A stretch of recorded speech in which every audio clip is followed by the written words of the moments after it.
आइए हम सुने विज्ञान की अनकही कहानियाँ। आइए हम सुने विज्ञान की अनसुनी कहानियाँ। एक नई दुनिया की आवाज़ आपकी आवाज़, विज्ञान की आवाज़, की आवाज़। Celebrating Azadi Ka Amrit Mahotsav, we bring you all a podcast series on STEM popularization. That is, science, technology, engineering, mathematics, and medicine. Supported and catalyzed by the National Council for Science and Technology Communication, the Government of India. Program is produced by Media for Community Foundation. Creative content and technical support is given by Farzeen Sultan. एक नई दुनिया की आवाज़ आपकी आवाज़, विज्ञान की आवाज़, की आवाज़, की आवाज़।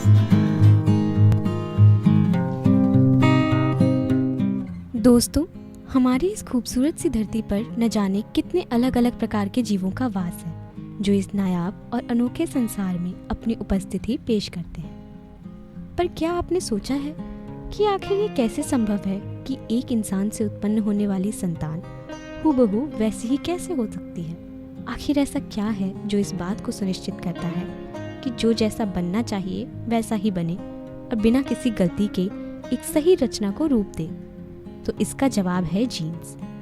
यही वो जीन्स हैं जो तय करते हैं कि आखिर हमारा रंग रूप कैसा होगा। और न सिर्फ ये हमारे मानव शरीर में मौजूद होते हैं, बल्कि ये इस धरती के हर एक जीव में पाए जाते हैं और हर एक कार्य और बनावट को सही ढंग से बनाने में काम करते हैं। अब सवाल आता है कि आखिर इनके बारे में शोध कैसे किया जाता है और कौन करता है? तो इन जीन्स का शोध करने वाले को जेनेटिसिस्ट कहा जाता है, जो कि इनकी पूरी जानकारी लेकर नए नए अनुसंधान और प्रयोगों को करने में मदद करते हैं। और जेनेटिक्स के विषय में सविस्तार जानकारी हमसे साझा करने आज हमारे साथ जुड़े हैं डॉक्टर अनालाभा बासु, जो कि बतौर scientist F national institute of biomedical genomics में कार्यरत हैं। सबसे पहले जानेंगे प्रोफेसर अनालाभा बासु, जो कि साइंटिस्ट एफ हैं, उनके बारे में। So my name is Arnalabha Basu. I'm a statistician by training. So I started my career as a statistician. I graduated from the Indian Statistical Institute. I did my PhD there.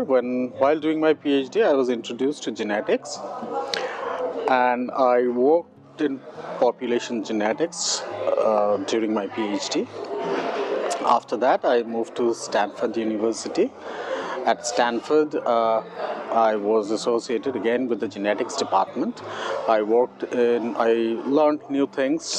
I applied population genetics into problems of genetic epidemiology and understanding genetic underpinning of diseases. From Stanford, I moved to UCSF, the University of California at San Francisco. After that, this new institute called the National Institute of Biomedical Genomics, which was being set up at Kolani, which is near to Kolkata, that was being set up at that point of time. So I came back and joined the National Institute of Biomedical Genomics. And from that time onwards, I have been there at the National Institute of Biomedical Genomics, and I am a professor right now at NIBMG. अब जानेंगे इनकी research को एक आम व्यक्ति की भाषा में। So there are components of my research. One, of course, is that I'm trained as a statistician, as I already said. So I do a lot of statistical method development, which is methods which are not available for analysis of genetic data. Problems that we face, which requires new methods to be developed, I develop methods for that. There is another aspect of my research, which is primarily what I have done, is that genomic data is huge now.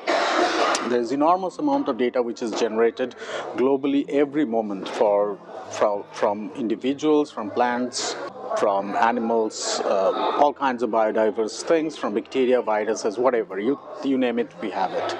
I'm primarily focused on human genetics, and there has been an enormous amount of data which has also been generated on human genetics. The problems that I try to address using human genomic data are also multifold. The first problem that I try to do, most passionately which I do, is a continuation of what I have done during my PhD, which is population genetics. By population genetics, what I try to do is we analyze human genetic data to infer about evolution of humans, migration of humans, so where and how, at what point of time did anatomically modern humans evolve, which pathways did they take in order to get to every corner of this world, what major role does India play into all of this. Understanding the diversity and the evolution of human genome is also extremely important.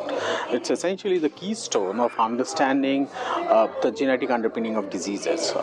So if I would like to really understand, suppose a genetic disease like diabetes or a genetic disease like cardiovascular disease, it's always important to understand the background genetics of the population that we are studying. And the population genetics that we do is essentially, in a large way, helps us in the understanding of this. It unreveals the history of the populations in India. At the same point of time, it also gets us a better understanding of what might be the underpinning or what might be the important populations where there might be this kinds of genetic diseases, what kind of strategies we need to employ for finding those genes for these genetic diseases, how we are similar compared to other populations of the world, how we are different from other populations of the world, how genes and environments interact with one another, what kind of natural selection processes have gone through in our genomes such that we have reached to this stage. So all of these are important questions that we try to analyze,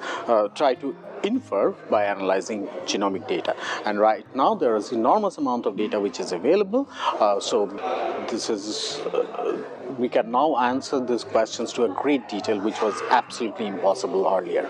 Connecting that, there is the more recent kind of things that we are also trying to do is, again, extremely data-driven, which is trying to use different kinds of data on the same individual and trying to come up with a multi-omics, is what we call, where we have genomics, proteomics. The individuals have bacteria, they have microbes all over their body, the microbes regulate their health. So if you have the data of the microbes of that individual, how do you connect all of these data to come up and answer questions about the individual's health and well-being? अब जानेंगे इनकी research को एक आम व्यक्ति की भाषा में. Again, I think a part of this question I have already answered, which is that very, very clear advantages or two very, very clear kind of knowledges that we generate. One is the knowledge about our history, about our populations, our understanding of our evolution. The second is the understanding of our health, which is, again, what the mandate of my institute as well is, which is biomedical genomics. So we understand how biomedicine and genomics are connected to one another. If you think about WHO, the World Health Organization, WHO has a mantra which they have come up with, which is to accelerate global health using genomics. Mantra of our institute is also very close to that, and our studies in genomics is essentially towards understanding human health and diseases, as well as deciphering history, understanding our past, and understanding where we come from and who we are.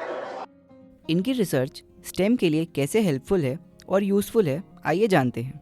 So our research has always gone through this process where we have now enormous amount of data, enormous amount of opportunities which are coming up. Me being a statistician, I have certain kinds of, I would say, things which have come to my advantage in this context. So earlier, suppose when I did my PhD, we did something which had mitochondrial data, data from Y chromosome and 11 autosomal loci. And that was, at that point of time, a huge data set. The data set that I'm trying to generate right now through a project suppose called Genome India 10,000 individuals whole genome sequences, which is 3 billion bases for 10,000 individuals collected from 100 populations across India. So the magnitude of the data and the magnitude of information has grown in this fashion. The same is also applied to other kinds of genomic technologies which has grown, which includes, suppose, information from clinical data sets, information from microbiomes, information from bacteria, viruses, environments, etc. So the other thing which I'm doing in the future, the one thing which I'm geared to doing in the future is to apply things like machine learning and artificial intelligence into analysis of these huge data sets. अब जानेंगे इनकी past, present और future research किस बारे में है। There is something which is absolutely unique in our research, which is looking into the populations of India, right? So in that way, I would say that it is, of course, the pioneers and the world leaders. Now, the important thing here is that this is so crucial that India is now the largest population in the world, right? But there hasn't been very, very systematic analysis of the population genomics of India. And now that we are doing this, there's enormous amount of knowledge and understanding that we are getting out of this. So that way, I would say it's very unique, and obviously it should be considered as a leader in global perspective. But again, I mean, as a geneticist, I would say that there is a lot of things to do.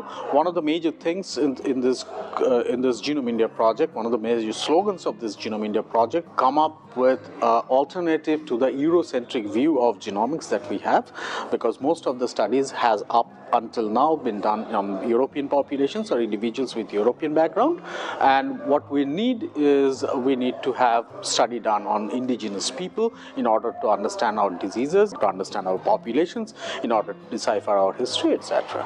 अब जानेंगे कि इनकी इस research में Bharat globally कहाँ rank करती है। So there are institutes like Broad Institute which are great in terms of genomics. There is Wellcome Trust, which is of course another institute. The global leaders, Wellcome Trust and Broad are possibly the global leaders. But we at NIBMG, we possibly have technologies and human resources. May not be in that number, but in terms of the quality, it's very, very comparable with that. अब जानेंगे भारतीय उद्योग sir के इस research से कैसे associated है, इसके बारे में। Again, I mean, there are many aspects to this. One, of course, is suppose something which comes up from raw data, right? So there can be a gene chip or a genotyping chip which can be designed from the data that we are getting. This data serves as a building block for many studies which people could do, where you can use this data to do things like imputation, etc., which is a little technical, but nevertheless, this is data now is like an asset. If you have data, then that's asset, right? We know from these companies like Google who rule the world because they have access to data. They have access to enormous amount of data. The next thing in future, which is futuristic, but is again going to be very, very big, is that we have started to understand the power of artificial intelligence and machine learning, which again these companies have been using for various kinds of things, and this is something which is going to improve medical science, medical understanding, medical research, medical diagnostics, and all of this. So industry, both in terms of genomics, direct genomics, biotechnology, etc., as well as industry in terms of analytics, in terms of data mining, in terms of data crunching, is also going to be the future of. So Indian industries can invest in both of this from the research which is emanating out of our laboratories. अंत में जानेंगे sir ने कितने research papers publish किए हैं और उनकी क्या-क्या अचीवमेंट्स रही हैं। I have about, I think, 75 research papers which are published in international journals. Achievement-wise, I don't know. I mean, I am a fellow of the Indian National Science Act. That's, I think, what my latest honor is.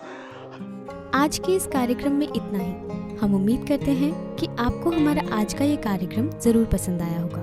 अब हमें दीजिए अनुमति। नमस्कार।